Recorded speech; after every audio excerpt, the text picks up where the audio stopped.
J'aime bien regarder la chaîne météo parce que je travaille en extérieur et j'aime bien savoir ce qui va arriver le jour suivant. C'est pas toujours très précis sur le long terme, mais sur un temps court, la chaîne météo que je regarde est assez précise. Et il vous donne aussi des messages, des avertissements quand quelque chose va se passer.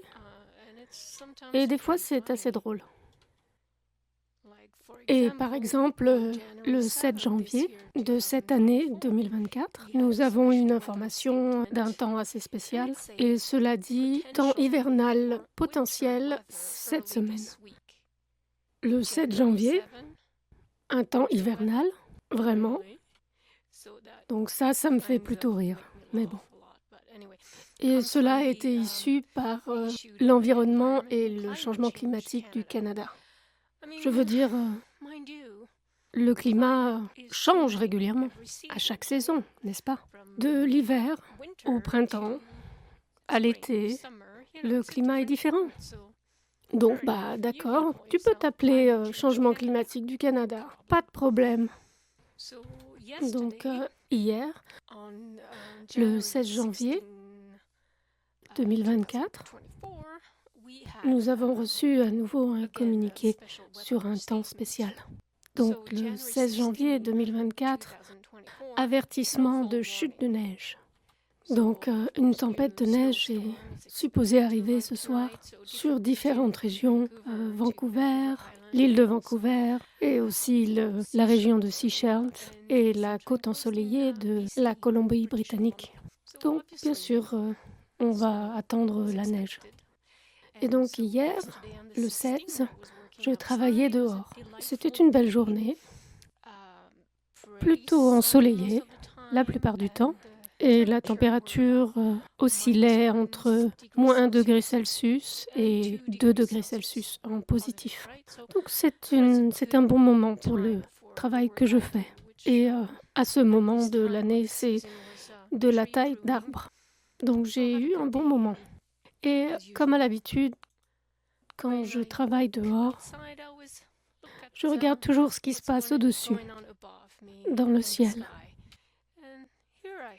Et je regarde dans le ciel, et voilà ce que je vois. Et je vois ça toute la journée.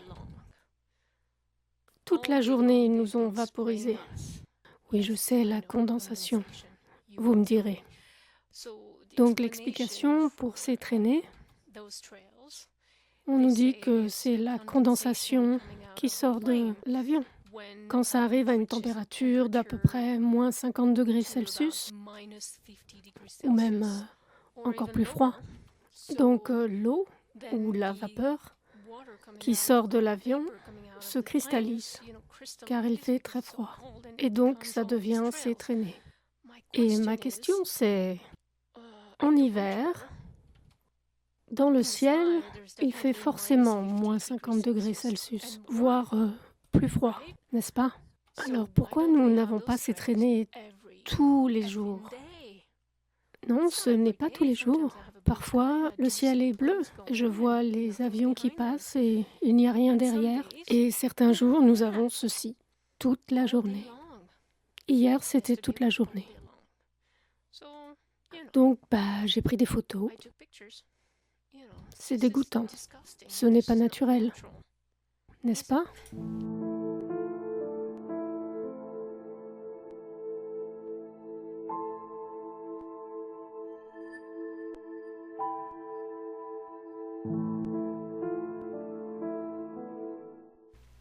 Avertissement de chute de neige. Eh bien, je me demande bien pourquoi.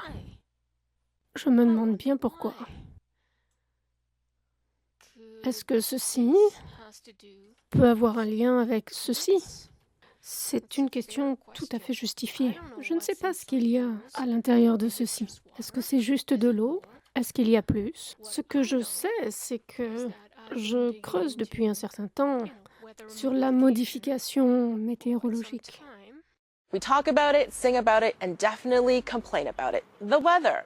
But have we come to the point where we can control the weather? Technically, that's still too good to be true, but the winds might be changing. Let's talk about cloud seeding. It's described as the enhancement of natural precipitation. Alors ici, j'ai gardé pas mal des brevets sur la modification météorologique depuis 1891, en passant par les années 30, 40, 50, 60 et même les années 2000. Il y en a probablement plus entre les deux. Ici, ce brevet de 1951, procédé pour contrôler le temps. 1964, générateur d'encensement de nuages avec de l'iodure d'argent. Et ici, génération de cristaux nucléateurs de glace. Donc si tu regardes dans ces brevets, en 64, encensement des nuages, introduction dans des nuages atmosphériques très froids, de matériel qui cause la formation de cristaux gelés dans les nuages, a été pratiqué pendant un nombre d'années. Et ceci était en 64. Pratiqué pendant un nombre d'années, dans le but de contrôler ou modifier les conditions atmosphériques. Une méthode d'encensement de nuages est décrite dans le brevet blablabla de 1951. Et j'y suis allée, voici le 1951, et il parle de la formation de cristaux de glace dans un nuage ou un aérosol rendu super froid peut être déclenché en ensemençant le nuage avec des particules d'une substance comme du dioxyde de carbone solide. Quand de tels cristaux sont formés dans un nuage de gouttelettes d'eau surfondues, ces dernières sont converties en cristaux de neige qui continuent à grossir jusqu'à ce que des flocons de neige ordinaires soient formés par le procédé ainsi décrit et se dispersent au travers du nuage surfondu. To explain how cloud seeding works, we need to first talk about clouds. Clouds are a bunch of water droplets or ice crystals floating in the sky. The water droplets are too small to fall as precipitation, but they are large enough to form the clouds we see. In most parts of the world, these droplets are supercooled, meaning they're below freezing, but they remain liquid. Now, sometimes these droplets are just milling around, pushing past each other and not sticking together, kind of like a missed connection. Other times, these droplets bump into each other, like commuters on a train during a busy rush hour. The water vapors collide and stick to particles floating in the air. It could be dust, smoke particles, or even meteoric debris. Those are known as condensation nuclei. En gros, ils injectent des particules, peut-être des particules de CO2 solide. Il y a aussi un autre type de particules. Il me semble que c'est de l'iodure d'argent. Et en fonction de certaines conditions, certaines températures, cela peut devenir de la neige. Et donc, les flocons de neige sont formés. Et donc, j'imagine qu'ils tombent. So cloud seeding can produce what we want more or less of, more snow, more rain, or smaller hail pellets. This is done by introducing a seeding agent through pyrotechnic flares attached to an aircraft. Think Roman candles with a mission to deliver those condensation nuclei that encourage more collisions and group huddles by ice crystals inside the cloud.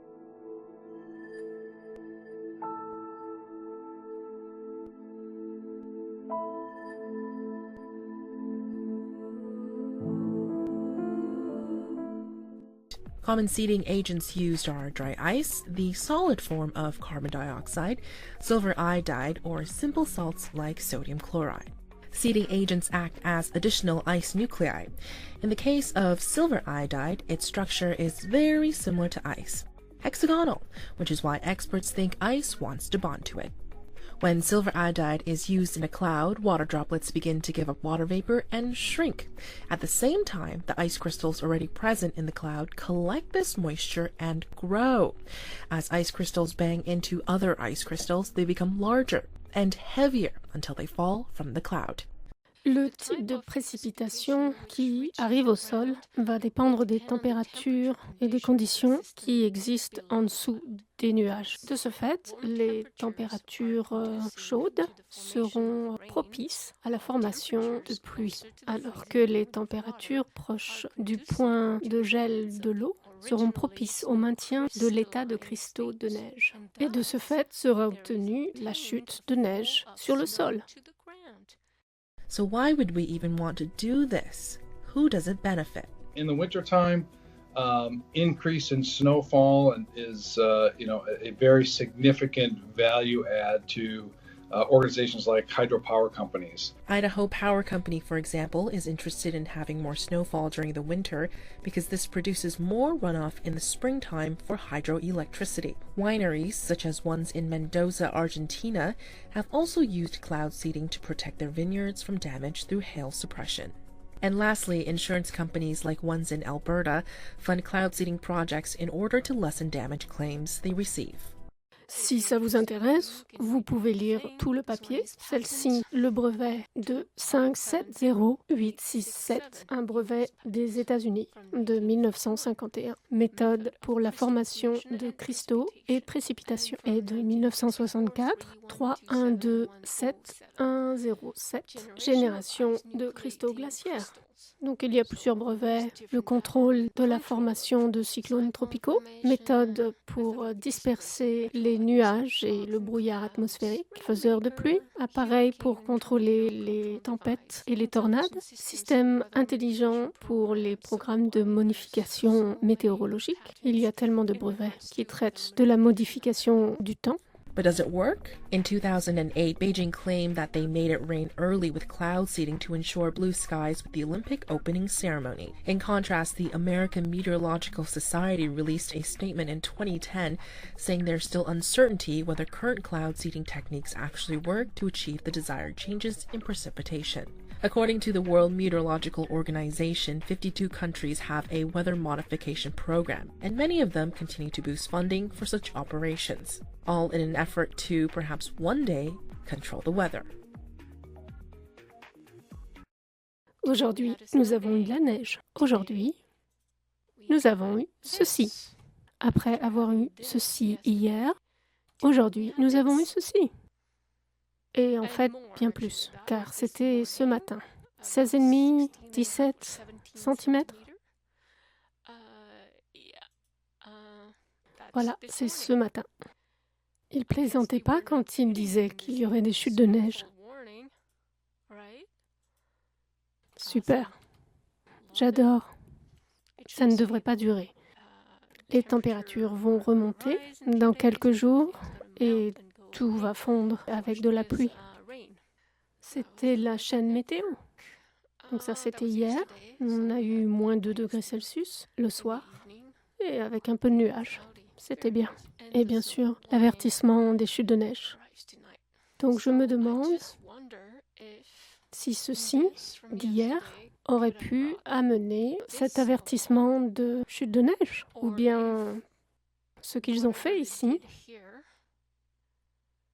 était peut-être de limiter, de faire en sorte que ce ne soit pas si pire. Je ne sais pas. Ce sont des questions que j'ai. Est-ce que c'est lié ou pas? C'est ce que j'ai vu. Ce sont mes observations. Hier, ce genre de ciel. Et aujourd'hui, de la neige. Voilà, c'est aujourd'hui très beau. Okay, so we talked about this last week, and now we're going to do a deep dive with Davo. Dubai is making it rain in a sweltering desert by zapping clouds with electricity using drones. Fascinating, isn't it? And this has been going on for decades, by the way. This is not something that's brand new. But traditionally, what cloud seeding is, it involves using aircraft or drones or even some cannons to push silver iodide up high into the clouds. So once it gets up into the clouds, it starts to accumulate ice on it and these large raindrops, which helps, especially in a cloud mass that's not really going to rain. It helps to bring rain and especially snow down. So it works. It does work. Marginally. Voici les prévisions sur 7 jours. Vous voyez, les températures remontent. Donc je ne sais pas si ce qu'on a eu ici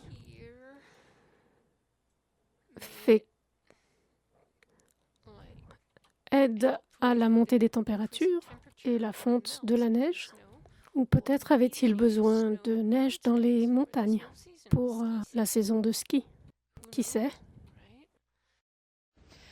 Residents in southern Tasmania are demanding to know why cloud seeding was conducted over the Derwent River catchment the day before the worst floods in 40 years. Cloud seeding is a technique used to increase rain. Hydro Tasmania has confirmed it flew a cloud seeding flight despite the weather warnings. Farmers believe the technique could have made the flooding worse. The Premier says a formal inquiry will be held into the effect and handling of the floods if it's necessary. Voici les prévisions sur 2 semaines. Bien sûr, cela va changer. On voit la montée des températures, un meilleur temps, tout va disparaître. Et c'est assez doux pour la saison. Mais je me souviens de 2010, à Vancouver, en février. Les cerisiers étaient en fleurs et il a fallu qu'ils amènent de la neige pour les Olympiques qui se passaient à Vancouver. C'était drôle, c'était assez chaud pour la saison. Et ce sont les moyennes historiques. C'est ce qu'on a en général comme température. En hiver, ça varie entre moins 2 degrés Celsius et 6 degrés. En janvier, février, c'est vraiment ce qu'on a. Novembre, décembre, donc pas de problème ici. En fait, avoir 4 ou 5 degrés Celsius en hiver dans notre région, c'est plutôt la moyenne. Les gens vont dire « Oh là là, c'est très chaud pour la saison, le changement climatique, blablabla. » Mais en fait, moi, je ne suis pas surprise. La moyenne est en fait la moyenne. Is our weather being modified or is this climate change? Now what's super weird is when you get into the patents of weather control, you can see this one, hurricane and tornado control device utilizing sound to steer hurricanes or tornadoes in the direction in which you want to turn them. Next, we have method for controlling hurricanes, and this is showing airplanes flying through, dispersing chemicals to control the direction. Next, we move to weathermodification.com, where you can sign up your airplane to modify the weather, specific customer needs. Then we go to the geoengineeringmonitormap.org, and we see that there's this geoengineering map that shows all the weather programs taking place prepared by this foundation. And then we go to their website, see all the 1,700 projects going on across the planet. As it loads, we see that this one, weather modification, comes up right in this general vicinity. And when we click that one, increased precipitation, then I found this document called the Weather Modification Act of 1976. So the question is the climate changing or is somebody changing the climate?